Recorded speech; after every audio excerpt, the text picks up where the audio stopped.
This is Get Informed with Wajeeh. I'm Wajeeh Lion. Thank you so much for tuning in.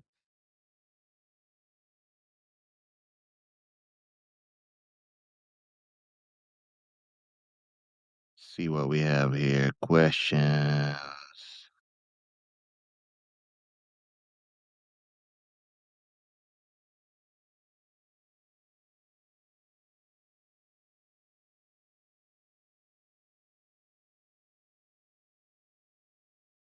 Welcome, everyone. Welcome. How is everyone doing? Let me bring this closer so I could read your comments. Bring you much closer, much closer. How's my community doing today? We took a little longer with Malcolm Nance's podcast. Good podcast. I hope you guys enjoyed it and watched it this morning. We depend on you guys watching the show and supporting us. So I appreciate everyone that's been showing up and supporting our podcasts. Very kind of you, very kind.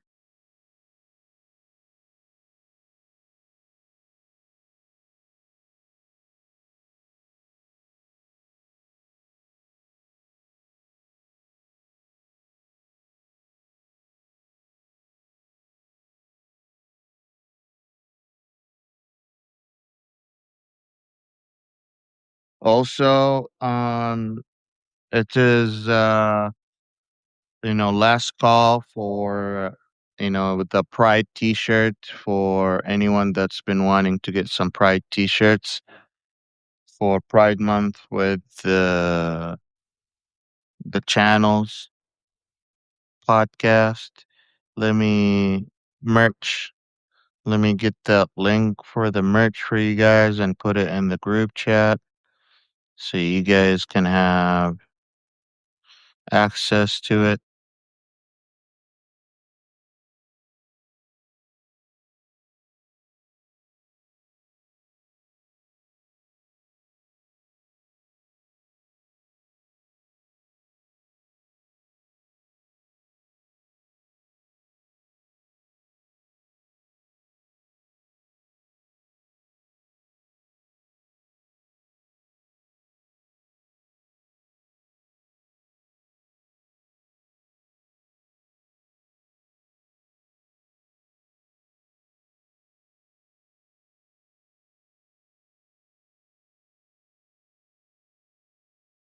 Yes. And here we put the link for you guys.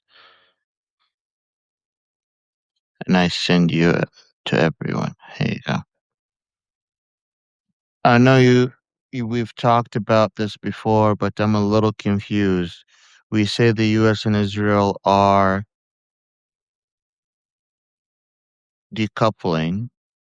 So how is it possible that we partner with them on 219 if we are truly decoupling should never pass? Um, we are in the midst of decoupling.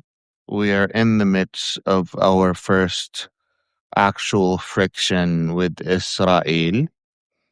Um, we haven't had a president deal with this type of issue before where they accepted Israel asked to attack Iran. All the previous presidents have just outright said no. So it's kind of scary for the current presidency because they know that they can't control Israel, if you know what I mean.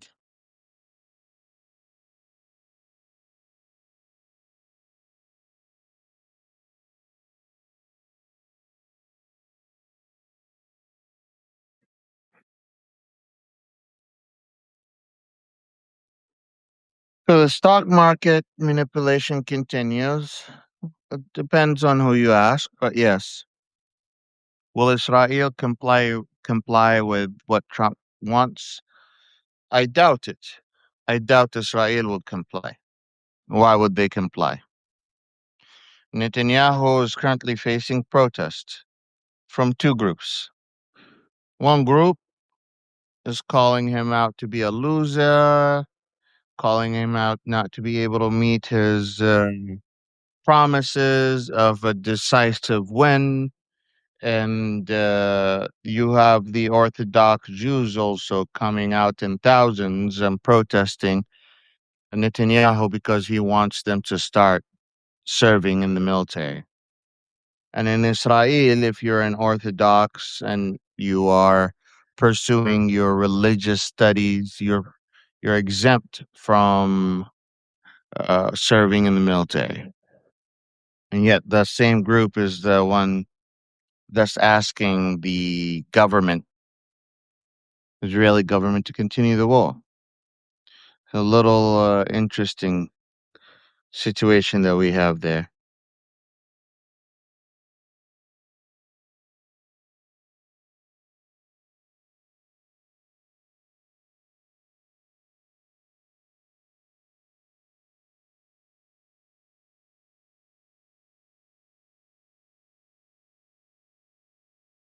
Yes, enjoyed it. I appreciate all the time you take, but I hope you enjoy a peaceful, perfect day as you need a day to recharge. Yesterday, I was recharging. I went out walking for about an hour and a half at the park and strolled on a beach. And, Minnesota weather right now is perfect for recharging. I just have, so by the way, if you heard me say yesterday that Saudi Arabia needs to sell 100 million barrels of oil, I totally misspoke. What I meant to say is Saudi Arabia needs to sell 10 to 15 million barrels of oil a day. And I apologize for that mistake. In fact, I have a research paper that I'm finishing up and turning into an article regarding that exact issue. So, if you heard that from me yesterday, I apologize for the misinformation.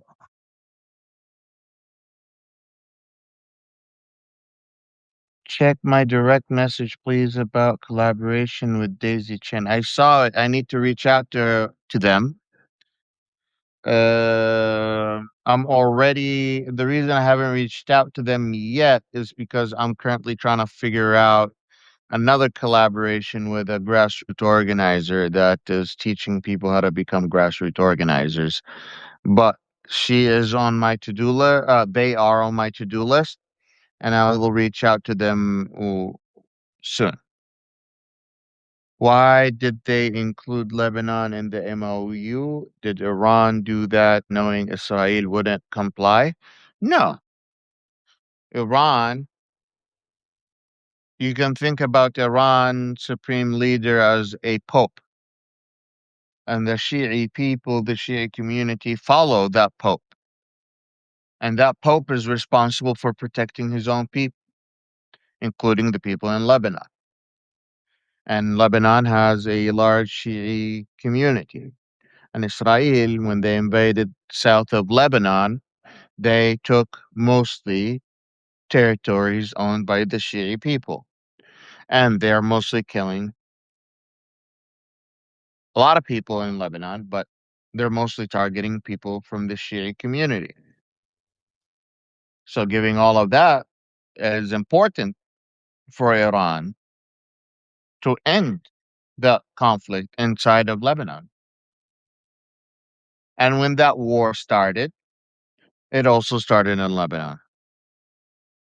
So it went both hand in hand. Enjoyed your family's history yesterday. Your grandfather was very handsome. Thank you. And he was gangster too. When he entered the room and started talking, the whole room becomes quiet. I come from a family of loud voices, a history of loud voices. All my great uncles are loud, and my grandpa, and great speakers.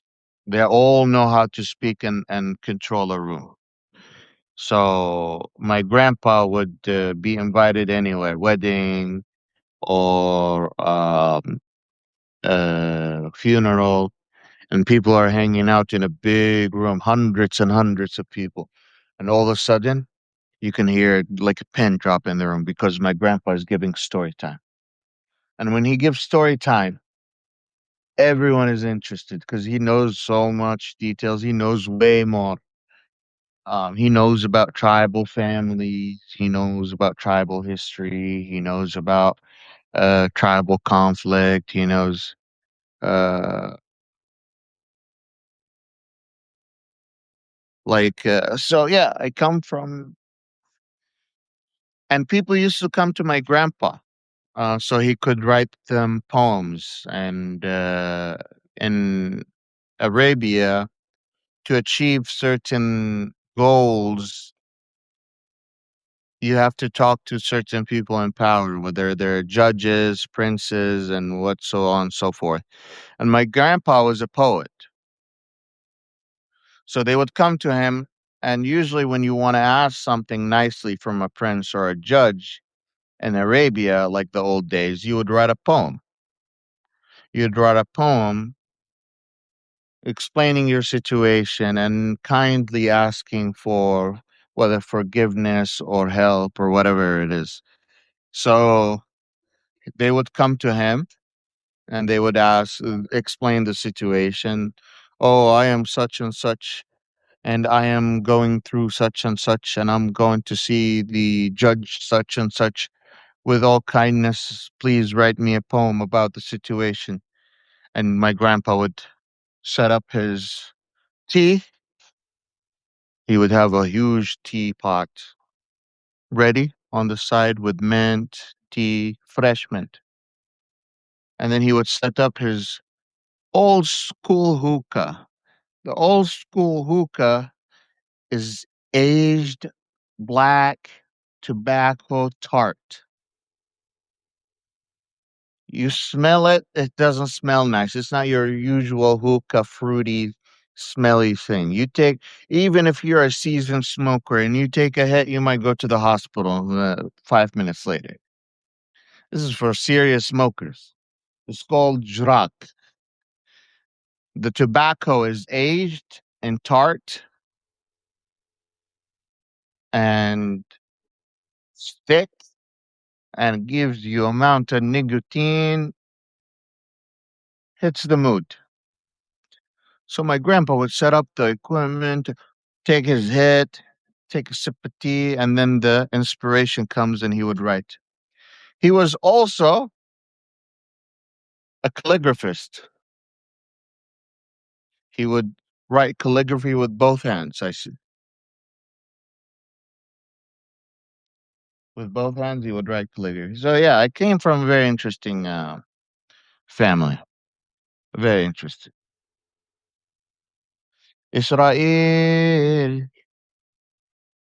as Canada moves on from the U.S., as other countries are doing, including some of the BRIC trading bloc countries, will this end up being the decline of the American empire as predicted by Dr.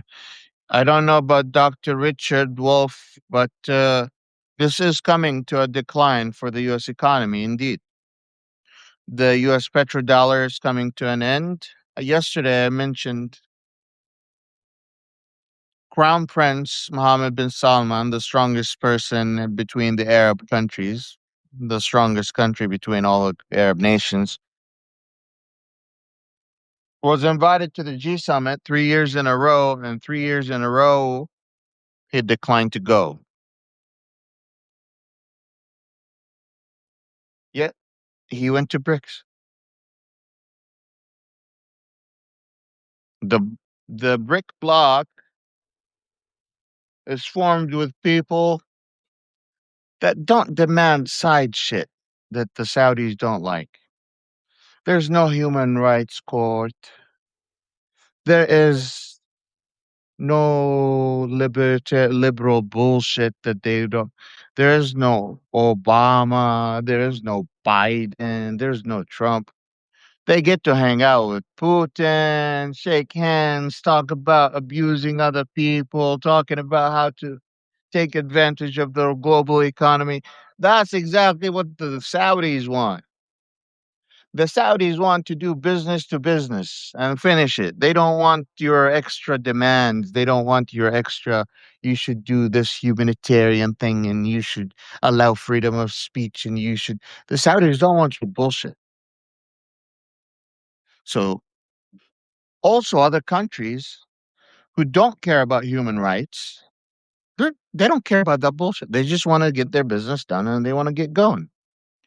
And the United States, for a long time, has been using uh, tariffs and have been using sanctions because of the petrodollar and because of the world uses the dollar almost on everything.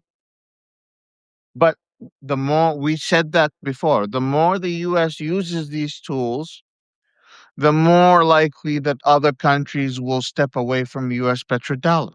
We'll step away from the dollar. We'll step away from the United States and look for alternative options because business is business. Money is money. That's not my opinion. That's their opinion. I'm just telling you what's up.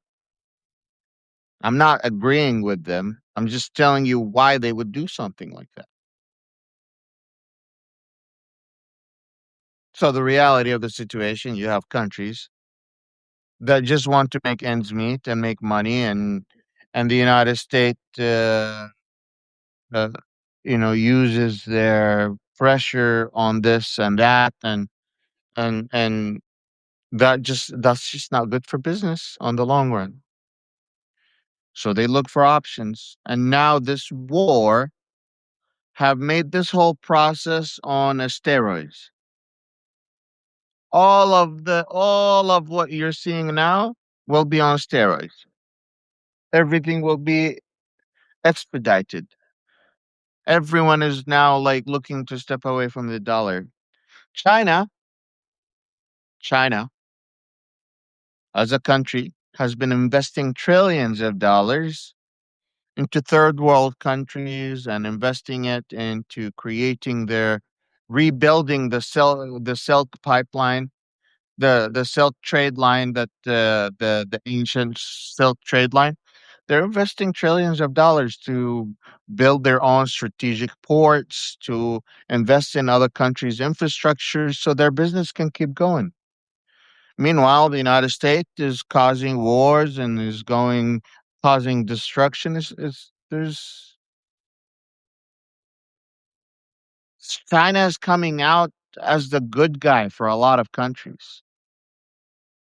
In fact, Saudi Arabia has mandated Mandarin in many of its public schools as a mandatory language to learn instead of English.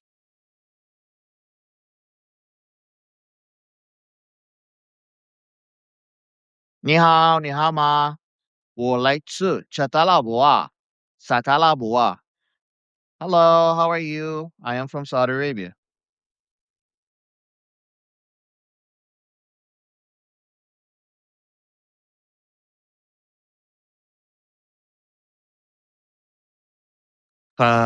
So countries are moving on.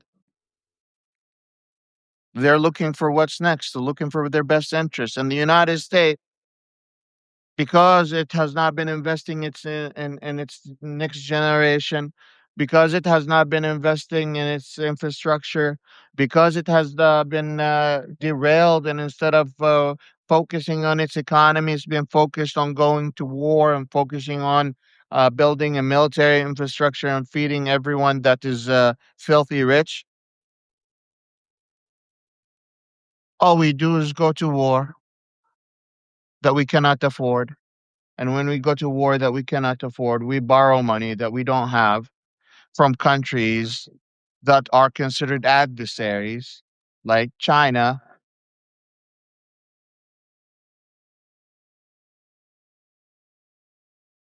What do you want to happen?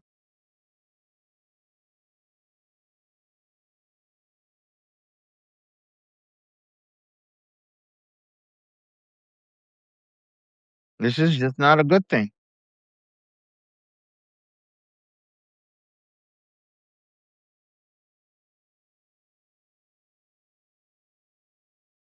I don't know why I'm looking at the questions. Israel is surrounded by enemies. We are their sole ally. They are the ones who need to toe the line. On the other hand, Iran has influence in Lebanon. Why don't they use it? So if you would allow me, Israel has multiple allies in the region. The United States is not the only ally. They have created an alliance with the United Arab Emirates. They have created an alliance with uh, Bahrain. They have created an alliance with, I forgot, I think it's South Sudan. They have also alliance right now with Somaliland. And they are building and growing their Abrahamic Accord day by day. That is something they're working on very hard. But they're not making it easy for these countries to sign on the Abrahamic Accord. We want to push the Abrahamic Accord, but also we can't push the Abrahamic Accord while we're seeing Israel committing those actions. Mohammed bin Salman told Western news media that he wants to sign the Abrahamic Accord himself, but he fears being assassinated. Why would the strongest person in the Middle East, in the Arab world, know and say to Western media that I am not signing this Abrahamic Accord because I fear for my life? To the point where he would hire Blackwater to protect him instead of his own personal bodyguards sometimes. Those are rumors I've been hearing. So the people of Arabia aren't convinced. And for the prince to convince the rest of Arabia, he has said over and over again, show us some actions so we can advocate for you. You can't expect to invade Lebanon, to invade Syria, to attack people in Gaza on a regular basis, to attack the flotilla, to attack uh, Qatar, to attack Qatar, to disregard sovereign properties and fly over their countries and stuff. That is not helping. None of that is helping. So when the quote is "help me help you" is a real thing.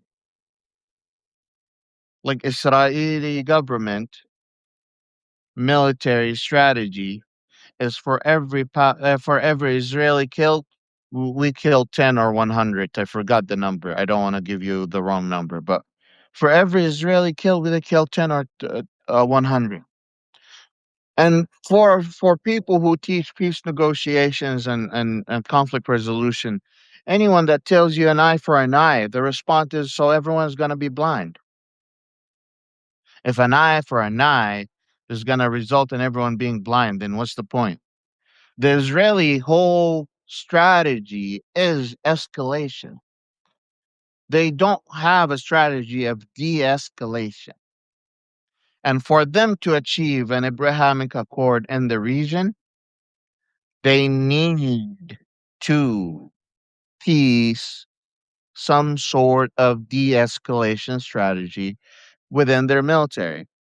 Yesterday, they killed a journalist. And then they said that that journalist is actually a Hamas sniper without presenting the evidence.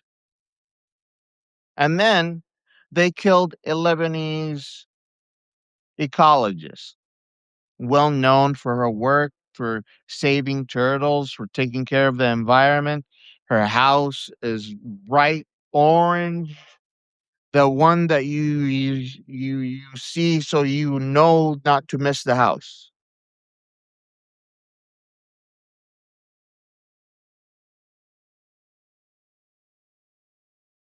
We need to work together.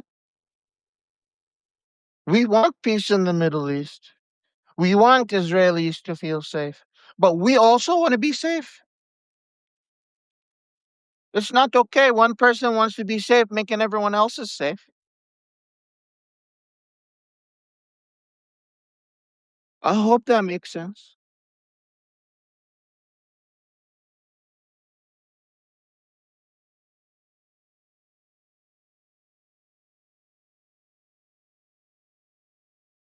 Iran has influence in Lebanon, but they only have influence over their Shi'i population. And if you think about it, they have influence, they don't have control. And I like that you chose influence because that is a correct word. Iran does not control Hezbollah. Iran does not control Al Houthi in Yemen. Iran does not control الشعب the Shi'i groups in Iraq. They're followers of the Iranian supreme leader, but these are all individual groups that get supported by Iran because they follow the Iranian supreme leader, but they all make their own decisions. They all make their own decisions. They have their own leader, they have their own groups, they have their own ideologies. And even if they have influence in Lebanon, they wouldn't be able to do much because the way we designed the Lebanese government is for it to be incompatible with world usage, meaning we have designed the Lebanese government to be run by three factions, and each faction controls, a department, not a department, a sect. So the president is Christian. The Speaker of the Parliament is Shi'i or Sunni. I forgot. And the Speaker of the House, no, the Prime Minister. Hold on, let me get it out.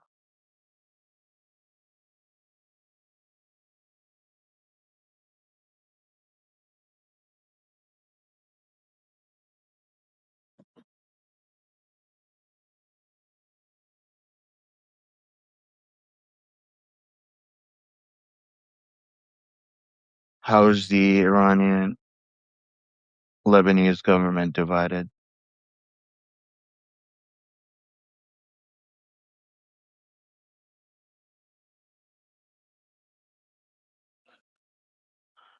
Oh,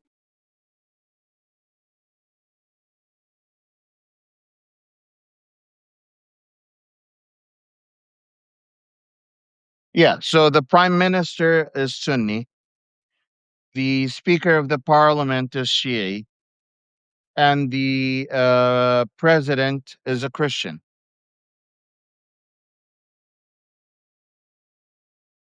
This easily is the cause of the fracture and the failed state of Lebanon, in my own opinion. So instead of people being voted on based on skills, premise, policy, and agenda, first you have to meet one of those three things. Are you Sunni? Are you Shi'i? Or are you Christian? Otherwise, you have no place in our politics.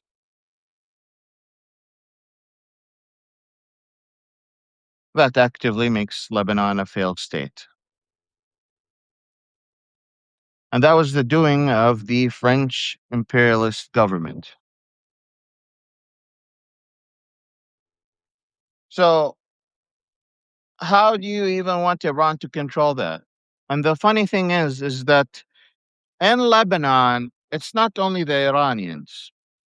In Lebanon, you have the Iranians involved with the Shiis, you have the Saudis involved with the Sunnis, and you have the French involved with the Christians, and then you have the Americans getting involved with their intelligence, and then Turkey is trying to get involved in there. So everyone's trying to put their hands in there.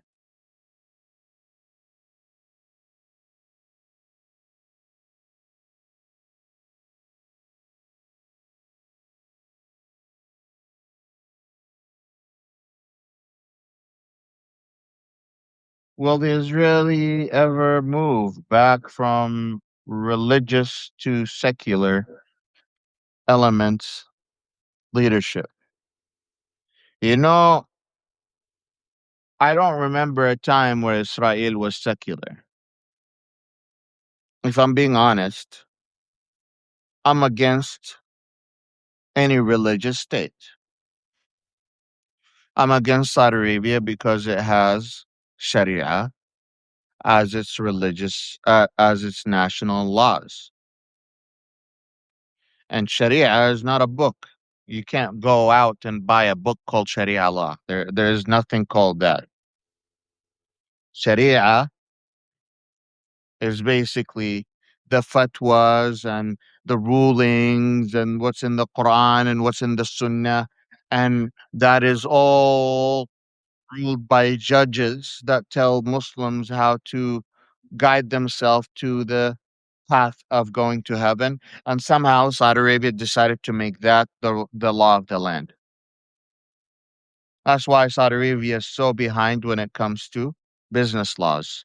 For more than 30 years, and Saudis have been complaining that they don't have a robust legal system for business disputes and so on and so forth. Israel is a religious state. Yes, they have voting. Yes, they have diversity, but it's a Jewish state. It's a It's a state that based itself on a religion and invited everyone that falls in that faith to come over. To me, that's an issue because it's based on a religion. As I do have a problem with my religious Islamic Shia state, Sunni state with Iran. I do have a problem with Iran. It's not my government, but I have with my Saudi issue government with the Sunni. The Iranian government also has the Shi'i government that's run as a state. They have a democracy. They have elections. They have a parliament. They have a shura. They have one of the most complex governments in the world. Does that make them a democracy? It doesn't.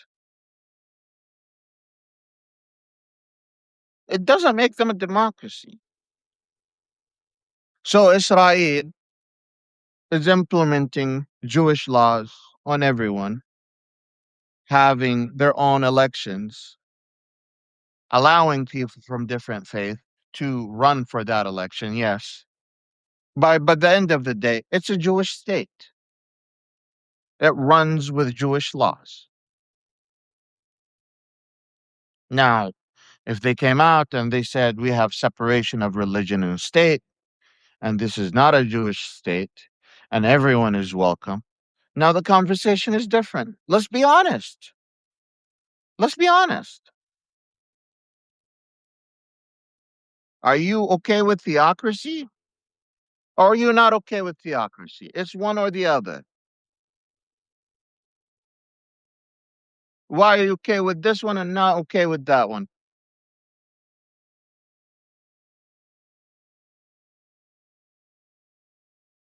I always encourage people to do comparative politics, and that is comparing What is similar and what is difference between nations? Bring a paper and pen. Oh, they have their Hezbollah. They have their own Sharia law in Israel. They have their own. Okay, so that makes them a religious government.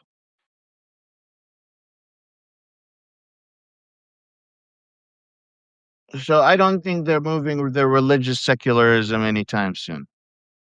Just like my friend Misha in Riyadh called himself Misha Poet. Michelle Poet. When I was a teenager in the 60s, we used to smoke hash and a hookah from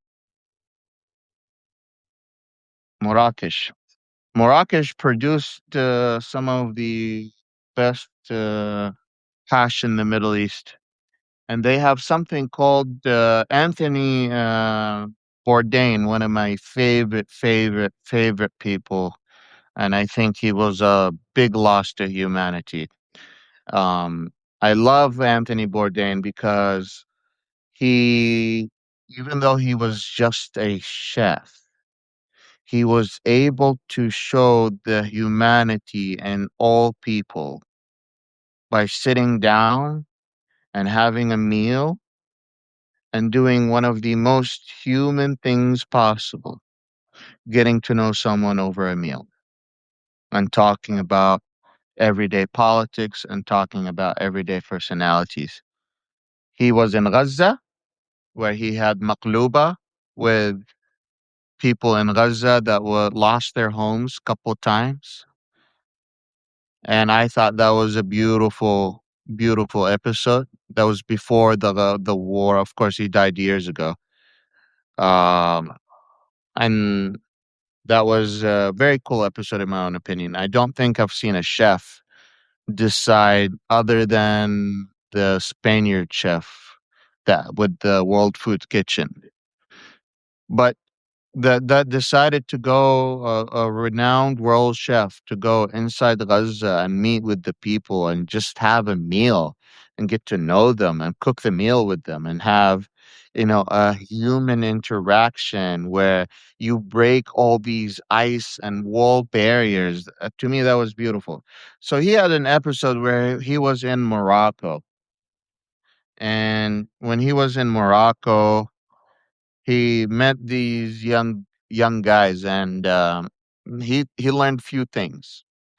He learned that Morocco was known as the land of forbidden love.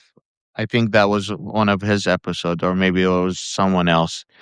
But Morocco is known for its land of forbidden love, where queer people would escape Europe at that time, when it was illegal for queer people to be queer, and go to Morocco and experience their forbidden love there. Even though it was also illegal in Morocco, but for some reason they were able to get away with it. But Anthony Bourdain had the experience of meeting with younger guys, and they have hash that is activated. When you activate an ash, it means you've heated it up to a certain point, because weed and cannabis, when you consume it raw, it doesn't do anything to you. Your body just consumes it and throws it away, from my understanding. It needs to be activated. The chemicals need to be heated up in order for them to have that mental effect on you. So it was an activated hash, and then they actually do something called ma'joon. They have like cashews that are like minced, and they have other nuts that are minced nicely. And then they have date paste, and then they have chocolate. And then they bring in the hash and they mix it all together until it becomes like into like a chewable dough paste that you can like it's delicious and chocolatey and creamy, and tastes like caramel and stuff, and you would eat that. I haven't had it, but that's the description I've read about it. and it's very, very famous in Morocco. It's called Majun, and he had that on the show, so I thought that was pretty cool. When I was a teenager, yes, I read that. If Iran asked Hezbollah to come to the table, do you think they would talk peace with Israel? Iran has already asked Hezbollah to come to the table, and they did come to the table. 2 days ago, Hezbollah and Israel signed a peace agreement, like a ceasefire agreement, and 30 minutes later, Israel broke that ceasefire because they were still operating inside of Lebanon, and Hamas and Hezbollah responded against those operations because they were happening inside of Lebanon. And then the Israeli government goes and issues a statement. Oh, while we are dismantling Hezbollah's military inside of Lebanon, they have attacked us, and therefore they broke the ceasefire. Could you explain that to me, please? Because I'm a dumb idiot. Who broke the ceasefire again? I'm a total dumbass. I'm a total dumb. I have no idea. I have no understanding. So you're telling me you have an ongoing operation inside of Lebanon. You have signed an actual ceasefire agreement. 30 minutes later, you're still active after you signed that agreement and you're still operating inside of Lebanon. Hezbollah responds. Who's responsible for breaking that ceasefire? Could you tell me? I don't know.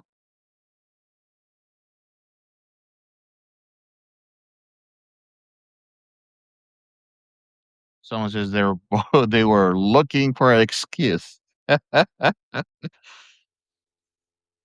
Wasn't the religious Lebanese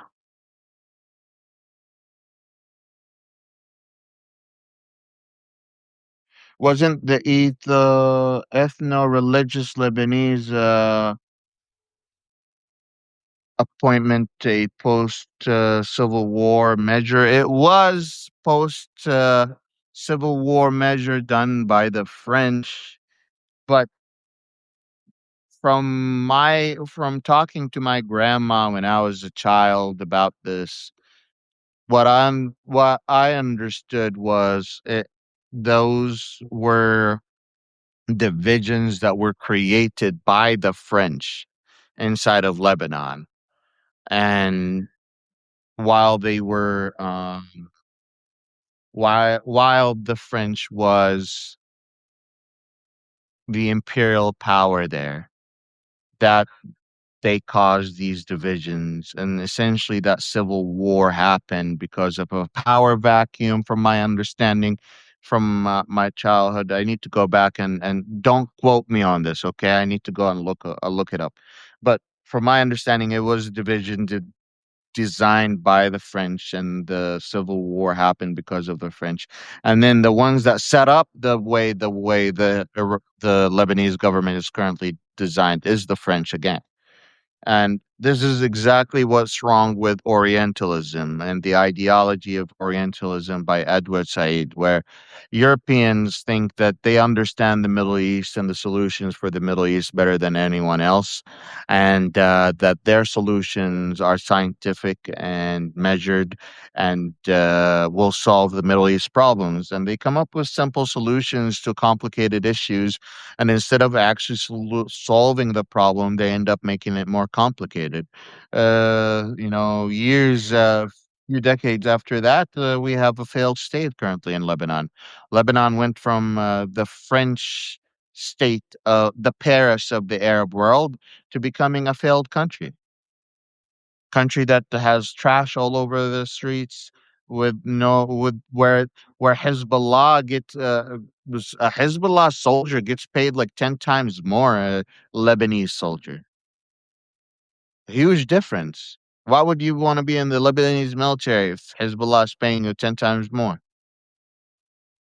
Gives you health insurance, gives you kids education, gives your kids resources. All of a sudden, why would I be allied with the Lebanese government? If I'm a Shiite, my alliance will be automatically to Hezbollah. That's not my opinion. That's what the studies have shown.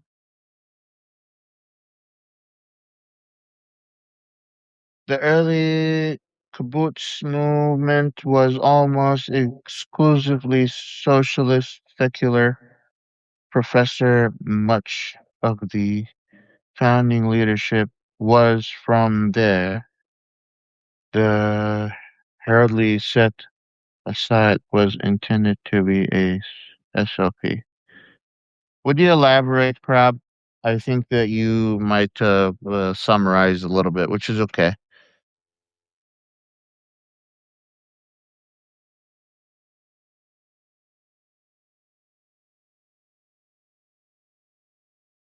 We're talking about different civil wars. Okay.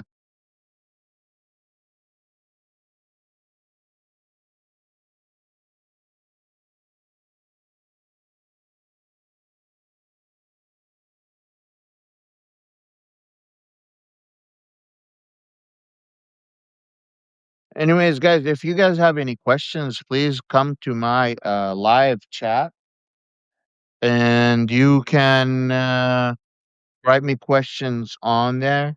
Uh, where does Hezbollah get its money? It gets its money from few things: selling weed, selling drugs, some gangster work, and most of it comes from Iran. If I'm being honest, terrorist organizations, including Al Qaeda and ISIS, took advantage of drug trade. And I know that Al Qaeda and ISIS even worked with the cartels at some point. Don't forget, Afghanistan had a lot of opium, and farmers were being paid 100 times more if they were farming opium than if they were farming regular, fruits and vegetables. But even U.S. soldiers that served in Afghanistan, they were getting addicted inside of Afghanistan. They didn't even need to come back and take the meds and get addicted on them because they were in pain. Some of the soldiers inside Afghanistan were getting hooked on opioids.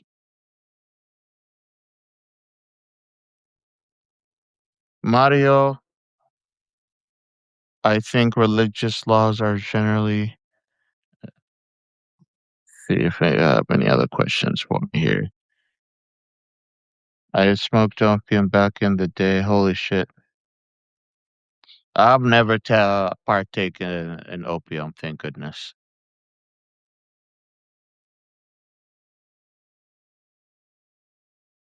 Someone says just like Vietnam. Vietnam was horrible, especially if you saw some of like the tools the Vietnamese people, like some of the ambushes the Vietnamese people made. Oh my god, I wouldn't want to be there at all. Oh my goodness! And I was talking to someone who served in the Vietnam War, and he was, he really hate the fact that he served there.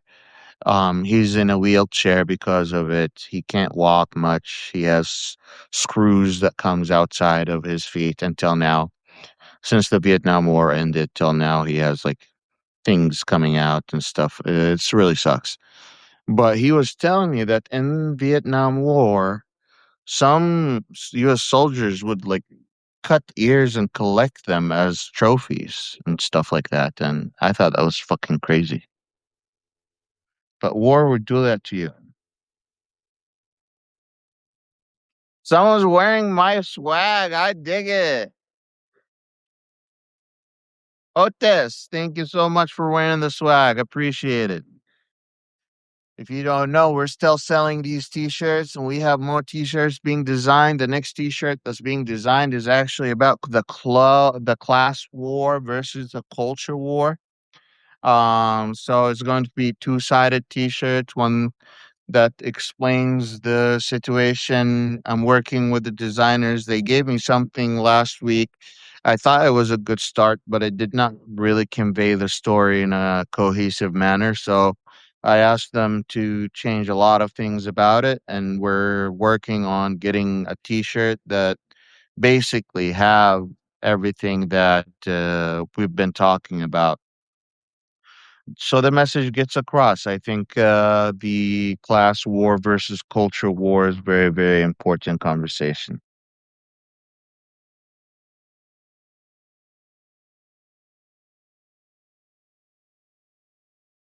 Teresa's question about whether we are decoupling with Section 219, I think we're too early from decoupling from Section 219. I don't know if you noticed that the Senate and the House both are approving of 219. Ted Cruz yesterday came out and criticized Donald Trump for giving Iran billions of dollars, about $300 billion plus $24 billion from the United States, plus $100 billion from all frozen assets. That brings it up to $424 billion versus the $1 billion that Obama gave to the Iranians for charity uses only. Now we're giving all of that to the Iranians because of this. So you have a large group of U.S. politicians that not are only allied to the Israelis, but are also spied on and blackmailed by the Mossad. Our representatives, senators, politicians, appointed leaders, judges. This is not my wording. This is the news wording. They're all getting spied on and they're getting blackmailed. So Section 219 or 224 is not going anywhere anytime soon. I think that if we're serious about 219, you really need to be serious about looking at all of the votes that have been done by your by your federal representatives and senators, and you need to figure out, like, regardless if they're Democrats or Republican, because at this point it doesn't matter if they're liberal, it doesn't matter if they're progressive, it doesn't matter if they're a change maker. That we have so many of them that are being blackmailed, and so many of them who are already allied and not putting America first. I can't believe I'm the one saying that we're not putting America first, but we're not putting America first. We say America first, but I'm not seeing it. I see Israel first. I see Trump interests first. I see Trump's economies, families first. I see his allies are getting hooked, but the rest of the country, the nation, the people, they're not getting anything. What? The $2,000 check that Trump gave you during COVID? You paid maybe 10 times that during this administration. Man, not 10 times that, maybe twice as that.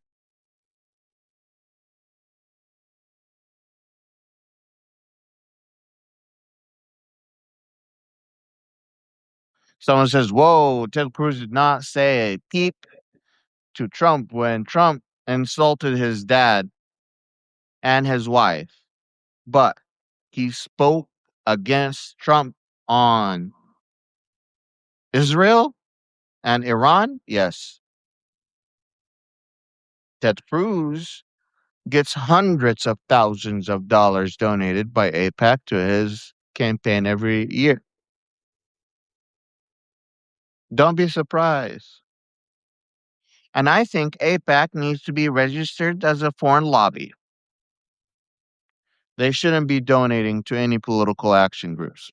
One time when I was a student, I really wanted to. I saw Hillary Clinton running for office, and I thought I should donate money for her campaign, but I had to check because I was a student. I wasn't a green card holder.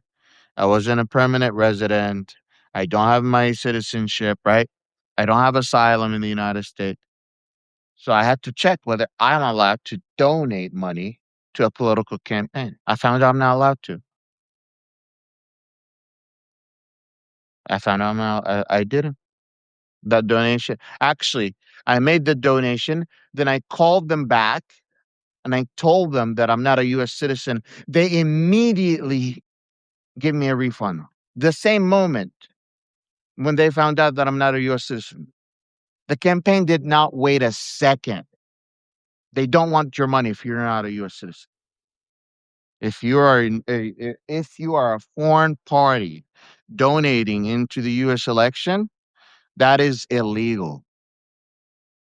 I had to get my money back right away. They did not wait 2 seconds. They're like, "So sorry. Yes, you're not allowed to donate. Here's your money back. Thank you for letting us know." So, we have AIPAC that's fully run by Israel, essentially, donating hundreds of thousands of dollars to our elected representatives.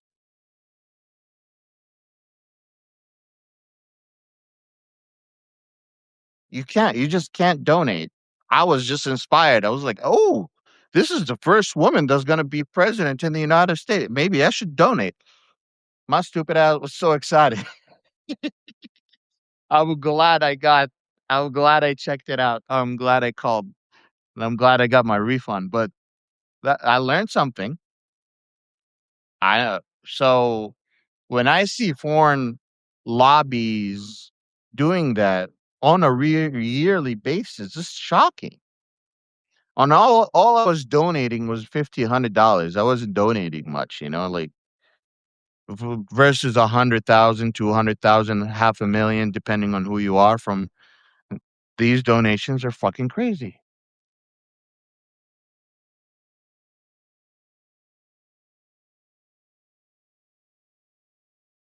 So Teresa's saying the best and the worst thing about Vietnam was we saw everything on the news and it changed everything. It wasn't like World War I, World War II. That's right.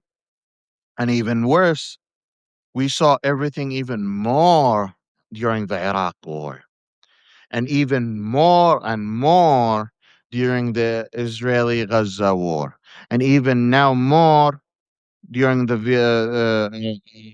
Ukraine war, because you have phones, you have social media.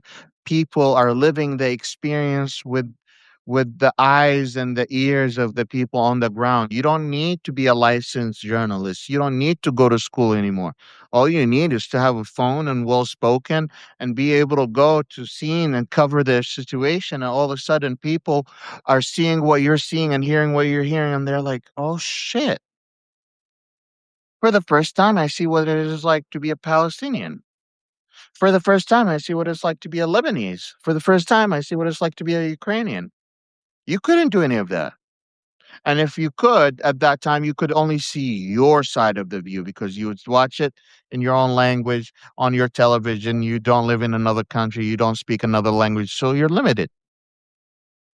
Social media broke all of that. I had my media training from Al Jazeera. I had a certificate training when I was still in college. I went to Mass Ekna.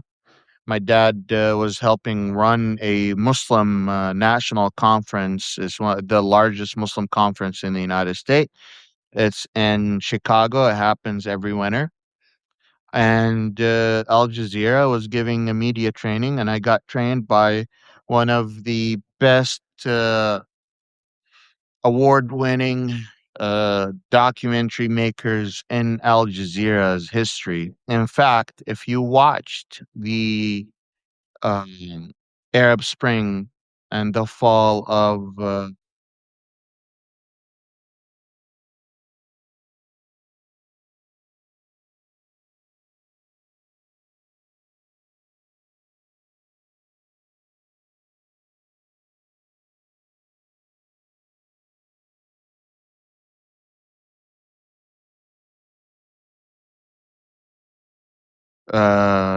not Jamal Abdel Nasser,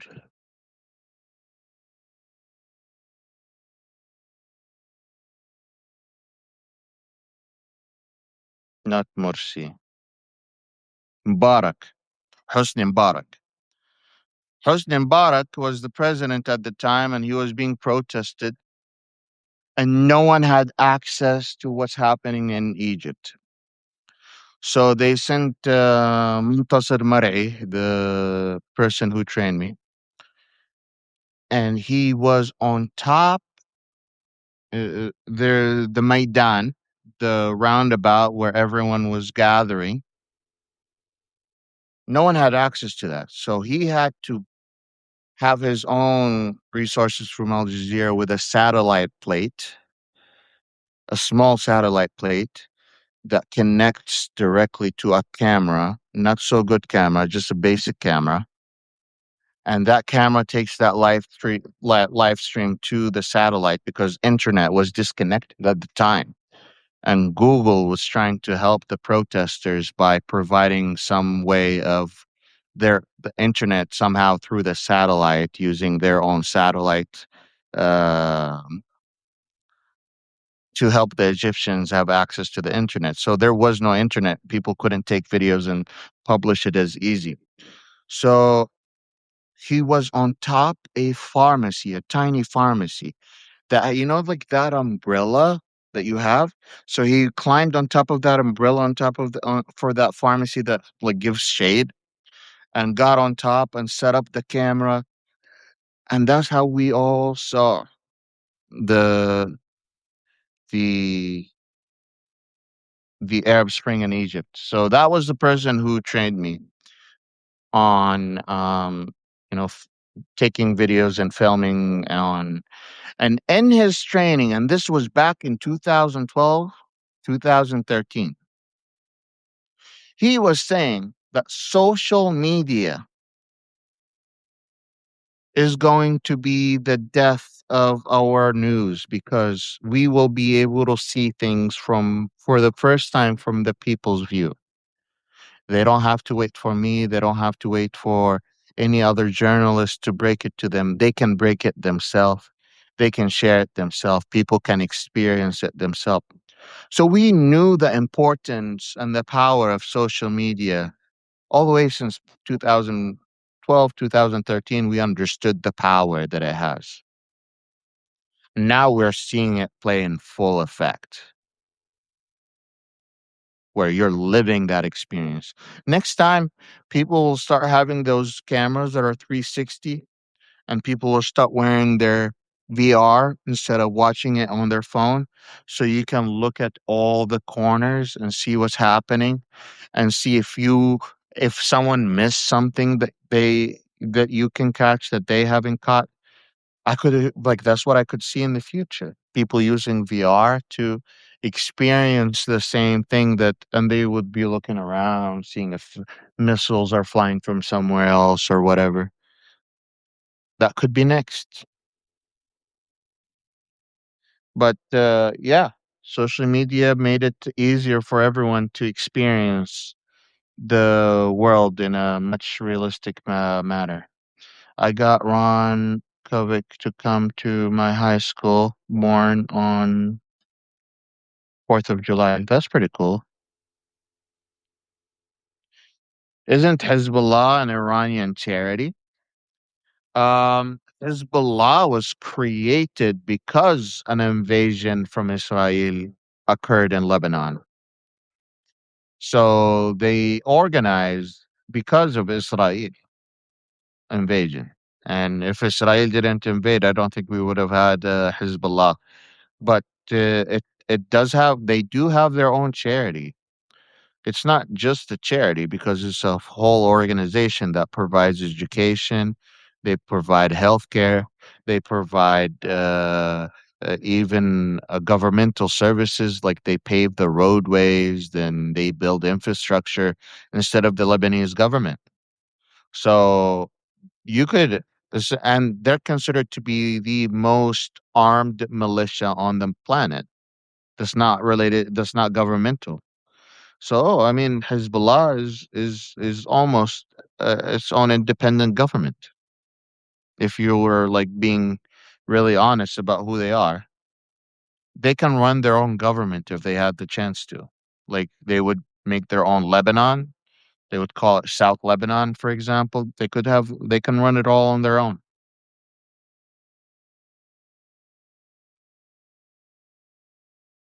No, Iran doesn't believe Lebanon belongs to them. Iran believes that they need to protect their Shi'i population regardless of where they are. So if you're in Iraq, you are under their umbrella protection umbrella. If you are in Yemen, you're under their umbrella protection. If you are in Lebanon, the same thing. Now, Saudi Arabia has been mistreating the Shi'i population for a long time.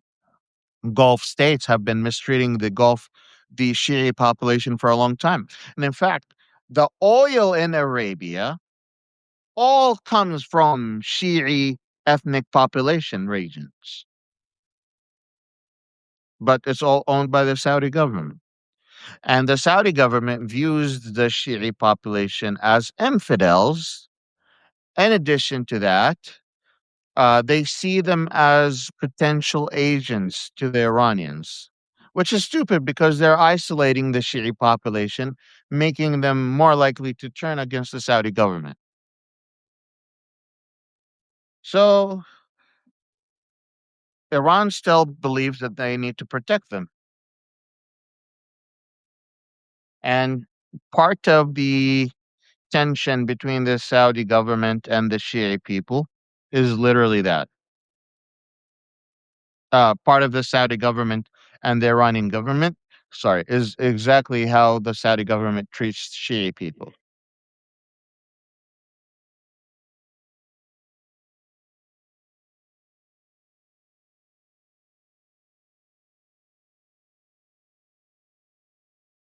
So would it be like Americans living in another country and America supporting them with weapons, etc.? Yes.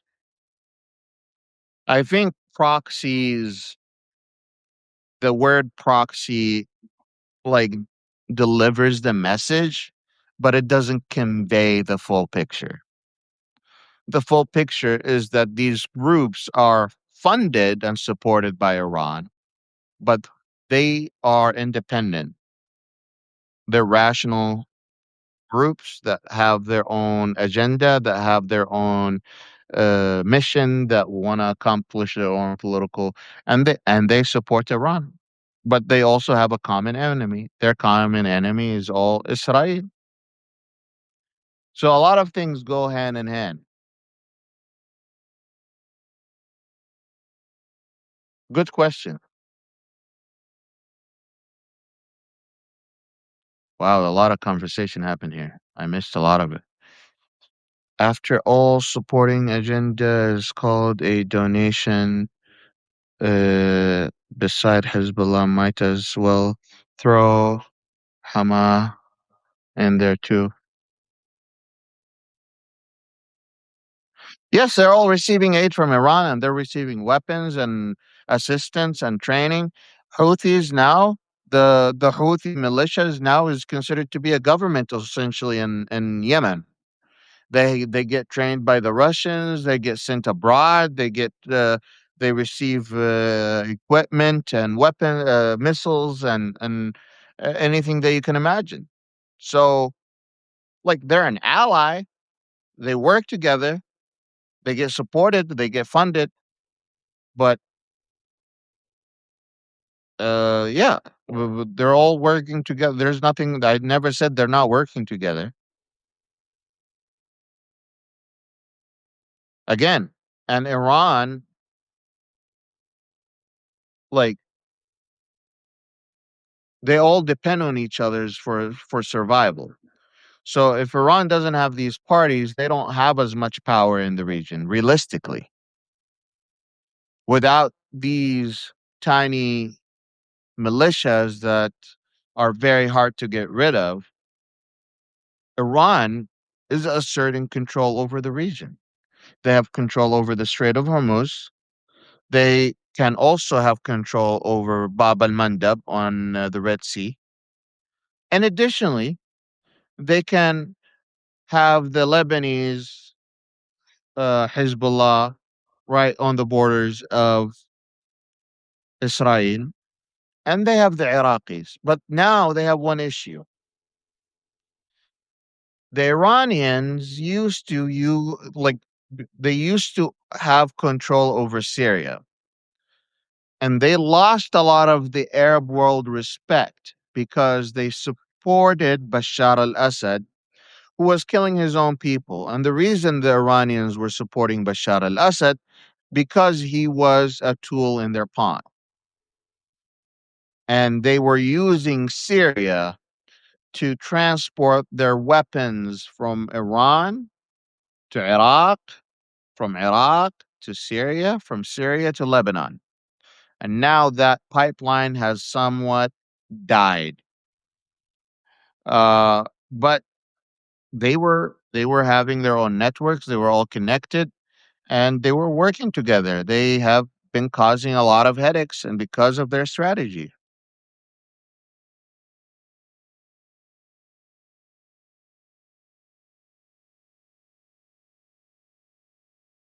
Isn't APAC money all domestic? I'm actually not sure. But is it fair to fundraise money domestically for a foreign country instead of yours to influence your own country's policy and the benefit of another country instead of yours? I think there's a conflict of interest.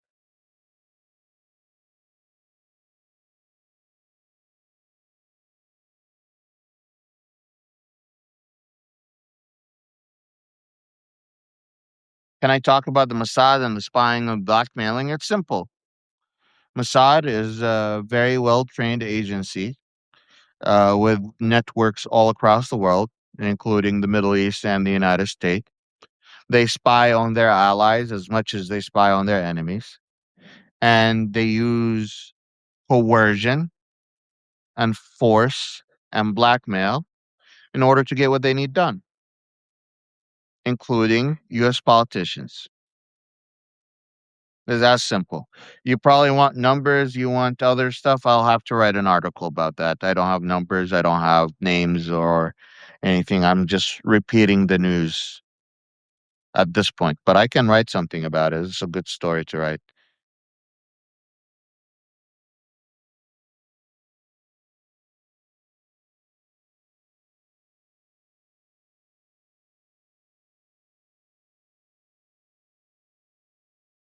Um, do you regret coming to the US? We are now the bad guys. Our own government is intentionally collapsing America. Anything good we've done seems to be forgotten. I don't regret coming to the United States. No. I've learned a lot of things. I've become who I am because of the United States. This is my home. But I think that we if we keep going this way, there will be good and bad changes. When people are getting squeezed out of everything, believe me, the rich will regret the day that they were born. This is not a threat. This is history repeating itself. The French Revolution, when it was happening, the Queen was saying, "Why are they protesting?" I heard there's conflicting rumors about that statement, and they were like, "Oh, they're hungry." She's like, "Give them biscuits. Give them biscuit so they can eat biscuit." Motherfuckers can't even find bread to get a biscuit, a cookie. And when they were protesting, they said, "Let's hang the last king with the testicles of the last pope or the last priest." That's how hungry people were. Believe it or not, when I was in high school, 2009, 2010, Americans were fighting hunger for kids inside of their educational system, where kids have mothers and fathers working all day, all night, not seeing their family, end up going home with no food to eat. And all they get to eat is the lunch food they have from school. I didn't need to learn about that in a school or a study. I saw it in front of me. Someone we says we still are. We're in a worse position now.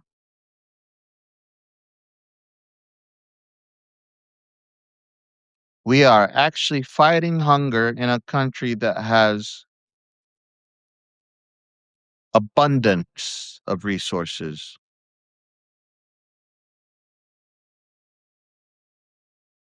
We have enough houses to house all the people that are houseless.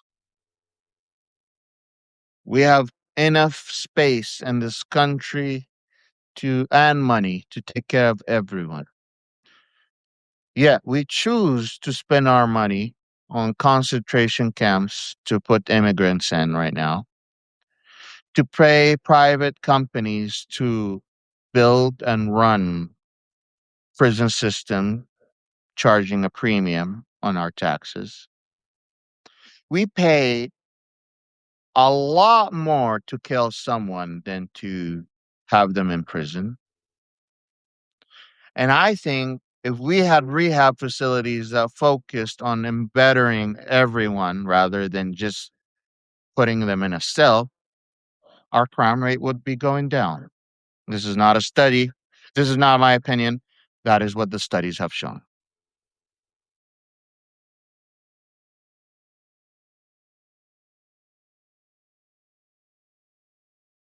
I believe that we can get to a situation where we solve these issues, but we have to change all of our leaderships, all of it. I don't like saying that, but we have to put checks and balances. We have put limit on what lobbies can do. We have to change the fact that we pay private companies for governmental services. I don't know if you know, but your state might be leasing out the DMV to a private company. Did you know that? In Missouri, if you help the governor gets elected and you donate some certain amount of money, you can ask for certain privileges, like asking to have your own private company run the DMV.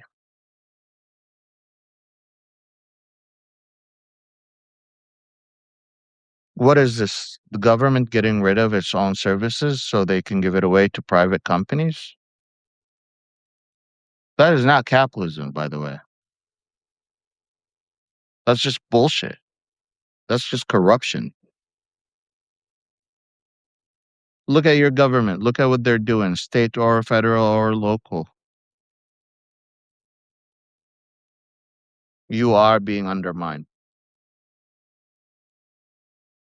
It's about, it's about time people will start getting into movements and make a difference happen. Anyways, we've reached an hour and a half almost, and I need to get going and do other stuff. I appreciate you all tuning in. Thank you so much for liking, subscribing, and sharing. If you have a minute to become a paid subscriber, consider becoming a paid subscriber. It's only $5 a month or $35 a year. It pays for the bills and it helps me do this full time so you don't have to. Um, and we'll keep this going on a daily basis. And as always, like I say, مع السلامة, bye bye. بالإنجليزي. Goodbye.